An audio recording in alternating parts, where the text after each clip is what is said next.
Au chapitre 13e, il les aima jusqu'au bout. Avant la fête de la Pâque, sachant que l'heure était venue pour lui de passer de ce monde à son Père, Jésus, ayant aimé les siens qui étaient dans le monde, les aima jusqu'au bout. Au cours du repas, alors que le diable a déjà mis dans le cœur de Judas, fils de Simon l'Iscariote, l'intention de le livrer, Jésus, sachant que le Père a tout remis entre ses mains, qu'il est sorti de Dieu et qu'il s'en va vers Dieu, se lève de table, dépose son vêtement, prend un linge qu'il se noue à la ceinture, puis il verse de l'eau dans un bassin.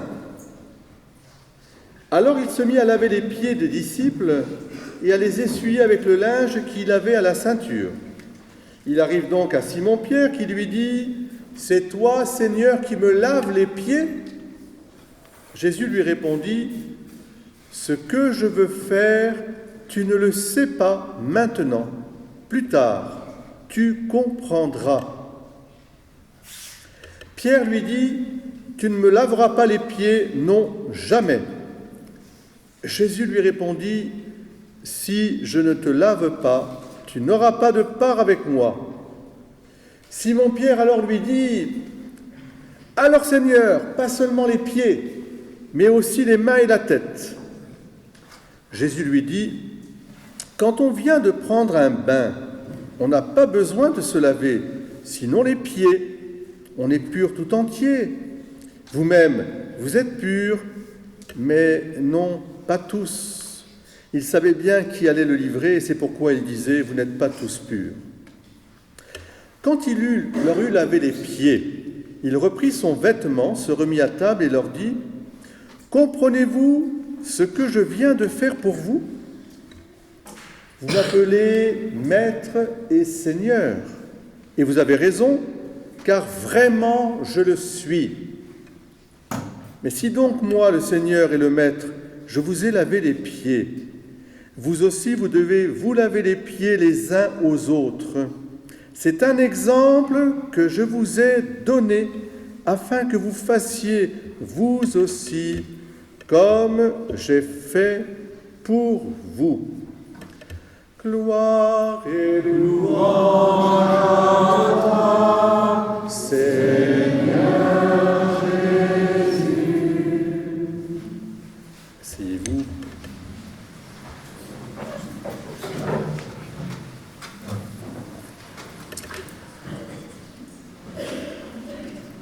Pendant tout ce triduum, nous allons monter à Jérusalem avec Jésus, sortir de Jérusalem et bien sûr être là au matin de Pâques. Et donc le thème de ces prédications de cette année sont liés à la porte. Pourquoi ? Parce que vous savez que c'est le thème aussi de l'année jubilaire. L'année jubilaire, c'est d'ouvrir la porte sainte. Qu'est-ce que c'est que les portes saintes ? Ce sont des portes qui permettent, je dirais, de mieux comprendre si je puis dire, le mystère de l'amour infini de Dieu pour les hommes, profondeur, hauteur, largeur et tout le reste, qui se déverse sur le monde entier. Jamais on n'arrêtera l'amour de Dieu pour le monde entier. Jamais, jamais, jamais. Alors il nous faut passer de ces portes. La première porte, je vous ai dit, c'était la porte des rameaux. On l'appelle la porte comment ? De l'Orient. On l'appelle aussi la porte de la miséricorde. On l'appelle aussi la porte d'or. Et ensuite, la deuxième porte que nous ouvre Jésus, et qui est une porte très importante, c'est la porte du Cénacle. Alors pour celles et ceux qui ont eu le bonheur d'aller à Jérusalem, vous savez que ça se situe au-dessus d'une maison. On a découvert des maisons en dessous, bien sûr. Et dans ce lieu béni, eh bien en dessous, figurez-vous qu'il y a une synagogue. Et je salue avec bénédiction nos frères aussi de la communauté juive qui vont fêter Pâques comme nous, qui sont en train de vivre leur semaine aussi. Et en dessous, il y a le tombeau de David dans ce lieu. Ça fait exceptionnel. Salve-t-il. Voilà. Alors, je voudrais avec vous réfléchir un peu sur je l'ai appelé le mystère de la porte du Cénacle. Alors c'est mystérieux. Les enfants, vous pouvez comprendre aussi, il y a un mystère. c'est comme quelque chose à ouvrir. Derrière la porte, il y a quelque chose d'incroyable. Alors, d'abord, derrière cette porte se trouve d'abord le mystère des mystères. Qu'est-ce que c'est que le mystère des mystères? C'est le mystère du Dieu qui se révèle à nous comme le Dieu unique, mais en 3 personnes. Le mystère trinitaire. Parce que pendant tout le discours, ce repas sacré que va prendre Jésus avec ses apôtres, il ne cesse de s'adresser à son Père et se dévoiler comme étant le Fils de Dieu. Mais pas seulement. Il va aussi invoquer et prier pour ses apôtres en disant « Je m'en vais vers le Père, mais je prie pour que le Père vous envoie un autre défenseur. » Alors ça, c'est très beau parce que Jésus se présente à nous comme un défenseur. Là où le diable se présente à nous comme un accusateur, Dieu est toujours celui qui nous défend. Il défend ses enfants. Il nous aime à l'infini. Et alors Jésus dit, tu vois, eh bien, je vais partir vers mon Père, mais moi je prie mon Père, je lui dis, Père, Abba, envoie un autre défenseur. Je prie pour que vous ayez d'autres défenseurs, l'Esprit de vérité. L'Esprit de vérité. Voilà ce que Jésus va déclarer avant même sa passion. Voyez, il dévoile le mystère de la Trinité dans une intimité tout à fait extraordinaire, car au fond, la porte du Cénacle, c'est la porte de cette intimité où Dieu est avec nous et nous sommes avec Dieu. Vraiment, la réalisation des promesses, l'Emmanuel, Dieu avec nous et nous avec Dieu. Oui, Dieu a tant aimé le monde qu'il a envoyé son propre Fils, non pas pour condamner le monde, mais pour que par lui le monde soit sauvé.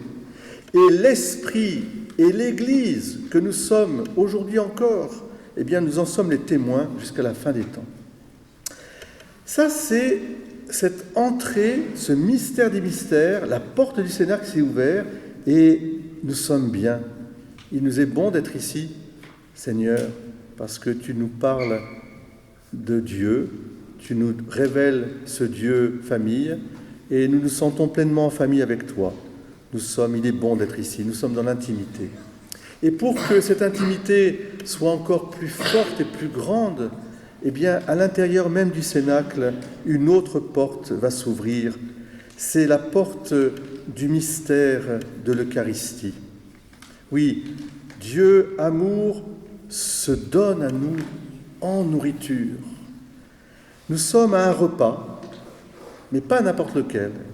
C'est le repas pascal, anticipé chez Saint Jean, mais dans les autres évangélistes, c'est bien le repas pascal, avec les bénédictions, les béracotes, le pain, le vin qui sont offerts. Mais là, d'une manière tout à fait particulière, Jésus va substituer à ces offrandes sa propre offrande. C'est le mystère de l'Eucharistie, où Jésus lui-même s'offre. Ceci est mon corps, ceci est mon sang pour le salut du monde. Et vous ferez cela en mémoire de moi. Voilà une porte incroyable que Jésus nous ouvre, un mystère eucharistique. Et désormais, nous pouvons comprendre que c'est bien là que nous vivons la prière, c'est-à-dire le lieu où Dieu s'unit à l'homme et l'homme à Dieu. C'est là. Pourquoi nous devons courir pour aller à la messe quand nous entendons la cloche? Et même si vous n'êtes pas bien réveillés, c'est pas grave. Vous courez pour aller à la messe. Les enfants, vous avez entendu. Vous courez. Mais qu'est-ce que tu vas faire en courant? Pourquoi dimanche? Mais parce que je vais là où le Seigneur m'a ouvert son intimité tellement grande et il m'a permis de rentrer dans cette intimité, de devenir moi-même Eucharistie, c'est-à-dire offrande liée à l'offrande du Christ, à la louange de la gloire du Père dans la communion de l'Esprit Saint. Si nous comprenions ce qu'est le mystère eucharistique, nous y viendrions tous les jours. Mais en tout cas, ce qui est sûr, c'est que le dimanche, quand on entendrait les cloches, vite, vite, vite, vite, vite, on y va. Ah, il nous a ouvert la porte du Cénacle, vous vous rendez compte? C'est tout à fait extraordinaire. Et je voudrais terminer simplement en vous disant que ce mystère de l'Eucharistie, cette porte du Cénacle avec le mystère de la Trinité tout entière qui se donne à nous. Dans l'intimité, je peux appeler Abba, Père, notre Père, on va le dire ensemble, nous ouvre aussi avec l'Eucharistie. Apprends-nous à prier.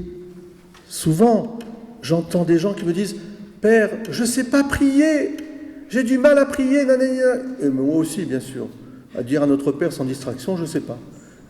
Mais bon, voilà. Mais apprends-nous à prier. Alors, qu'est-ce qu'il a fait, le Seigneur? Il a institué l'Eucharistie. Parce qu'à chaque fois que j'assiste à l'Eucharistie, j'apprends à prier. Qu'est-ce que c'est que la prière? Je commence par écouter la parole de Dieu. Je me nourris de la parole, de la louange, des psaumes. Je deviens louange moi-même. Et puis ensuite, qu'est-ce que ça veut dire prier? Ça veut dire, ah, c'est incroyable. Oui, on dit que c'est l'élévation de l'âme vers Dieu, mais moi je dis plutôt, c'est la grâce imméritée de la descente de Dieu vers nous. À chaque fois que nous prions ensemble, Dieu est là au milieu de nous. Il se fait nous, il se fait nourriture. Il entre en nous. C'est là que j'apprends vraiment ce que veut dire prier. C'est là que j'apprends vraiment que prier, c'est aussi, dans la prière, c'est le service du frère et de la sœur. Je vais porter le monde. Voyez. Dans ce mystère du Cénacle, vous avez à la fois, je dirais, le résumé de cette histoire d'amour fou de Dieu pour nous. À chaque fois que je viens célébrer l'Eucharistie, Dieu a tant aimé le monde qu'il a donné son propre Fils, pour que par lui nous vivions en abondance. Il se fait nourriture et il nous apprend à vivre Eucharistie.